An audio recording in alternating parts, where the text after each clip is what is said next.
డీఎంకేలో మరో వారసత్వపు ఉదయం. తండ్రి బాటలో కొడుకు. తమిళనాడు ముఖ్యమంత్రి స్టాలిన్ తనయుడు ఉదయనిధి స్టాలిన్కు డిప్యూటీ సీఎంగా ప్రమోషన్ వచ్చారు. ఇప్పటికే రాష్ట్ర మంత్రిగా ఉన్న ఉదయనిధి స్టాలిన్ తాజాగా రాష్ట్ర ఉప ముఖ్యమంత్రిగా ప్రమోట్ అయ్యారు. క్రియాశీల రాజకీయాల్లో షార్ట్ టర్మ్లోనే పొందిన పెద్ద పదవి ఇది. అయితే ఈ ప్రయాణం వెనుక ఎన్నో మలుపులు గెలుపులు ఉన్నాయి. వివాదాలను దాటుకొచ్చిన అనుభవం అయింది. రాజకీయ చైతన్యం అధికంగా ఉన్న రాష్ట్రంలో ఇది అంత సులువేమీ కాదు. అందుకే ఉదయనిధి జర్నీ మరింత ప్రత్యేకం.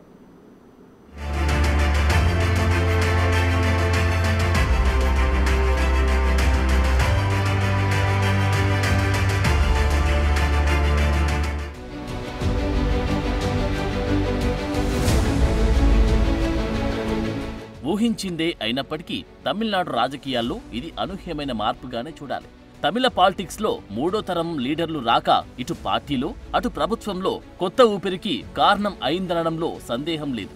సీఎన్ అన్నాదురై ప్రారంభించిన పార్టీలో ఆయన తదనంతరం ఎం కరుణానిధి పార్టీని విజయవంతంగా నడిపారు.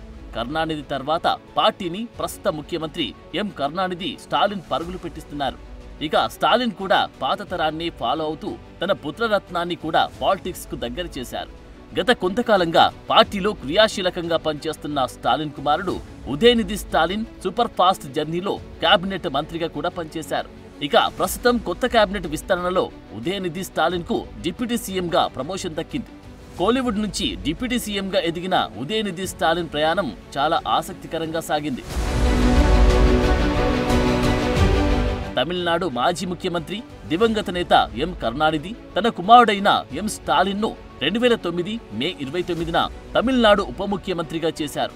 సరిగ్గా 15 ఏళ్ల తర్వాత తండ్రి బాటలోని స్టాలిన్ కూడా నడిచారు.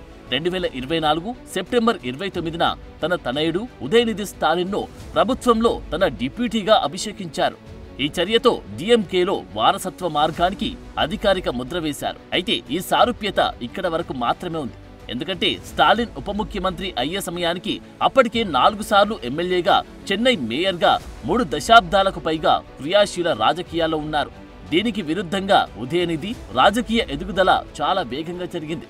ఉదయనిధి స్టాలిన్ నియోజకవర్గమైన చెపాక్ నుండి చటుక్కున డిప్యూటీ పీఠమెక్కారు.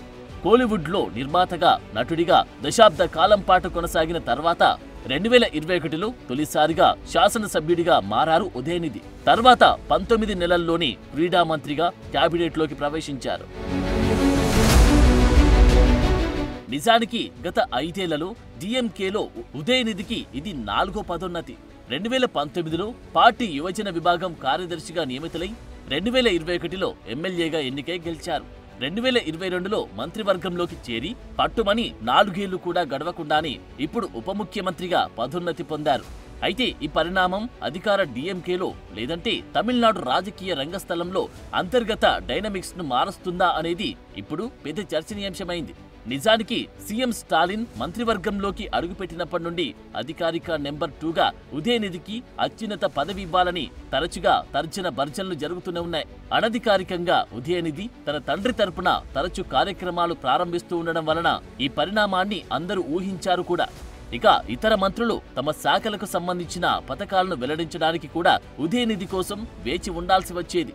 ఇలాంటి చాలా సందర్భాలు బట్టి ఉదయనిధి దాదాపు ముఖ్యమంత్రిగా ఉన్నట్లేనన్న అభిప్రాయాలు కూడా వచ్చాయి. దేశంలోని చాలా రాష్ట్రాల్లో అత్యున్నత డిప్యూటీ సీఎం పదవికి చాలా లెక్కలుంటాయి. ముఖ్యంగా ఈ పదవి కోసం సమానమైన 2 పోటీదారుల మధ్య అధికారం పంచడం చూస్తూ ఉంటాం.